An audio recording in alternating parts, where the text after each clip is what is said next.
Big boss 8వ సీజన్‌లో 4వ వారంలో తొలి టాస్క్ ఇచ్చాడు బిగ్ బాస్. అది ఏంటంటే సర్వైవల్ ఆఫ్ ది ఫిట్టెస్ట్ భాగంగా బాల్‌ను పట్టు టవర్‌లో పెట్టు అని టాస్క్ ఇచ్చాడు బిగ్ బాస్. దీని ప్రకారం 10 నిమిషాల సమయం ఉంటుంది. 5 బాల్స్‌ని ఓ స్టిక్స్‌పై బ్యాలెన్స్ చేస్తూ ఆ టవర్‌లో వేయాలి. ముందుగా ఎవరు వేస్తే వాళ్ళు విన్నరు. 2 టీములు చేయలేకపోతే ఇద్దరు ఓడిపోయినట్లే అంటూ బిగ్ బాస్ ప్రకటించాడు. ఈ టాస్క్ కోసం కాంతార క్లాన్ నుంచి ఆదిత్య, ప్రేరణ, యస్మి, నబీల్, నయనిగా ఆడారు. సీత సంచాలకుగా వ్యవహరించింది. శక్తి టీం నుంచి అందరూ ఆడారు. అయితే ఈ టాస్క్‌లో సీత టీం అదరగొట్టింది. 9 నిమిషాల 46 సెకన్లలోనే 5 బాల్స్ వేసి గెలిచింది. దీంతో ప్రైజ్ మనీలో రూ. 1,00,000 యాడ్ చేశారు బిగ్ బాస్. అలాగే వైల్డ్ కార్డ్ ఎంట్రీలో 12 మందిలో ఒకరిని తీసేశారు. అయితే టాస్క్ అయిపోయిన తర్వాత శక్తి టీంకి ఓ షాక్ ఇచ్చాడు బిగ్ బాస్.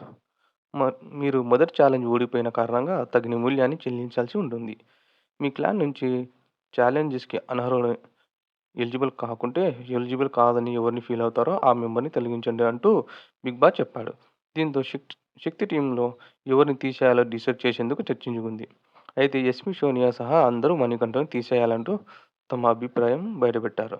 దీనికి ముందు వ్యతిరేకించిన మణికంఠ తర్వాత తన నిర్ణయం చెప్పాడు. నేనే ఈ గేమ్‌ని ఆడకూడదనుకుంటున్నా. నా మెంటల్ స్ట్రెంగ్త్‌ను రీప్లేస్ చేసే స్ట్రెంగ్త్ నా దగ్గర ఉంది.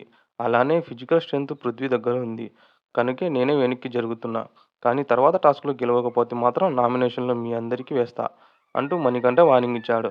ఇలా మణికంఠ తప్పుకోవడంతో ఈ టాస్క్‌లో పాల్గొనే అర్హత కోల్పోయాడు.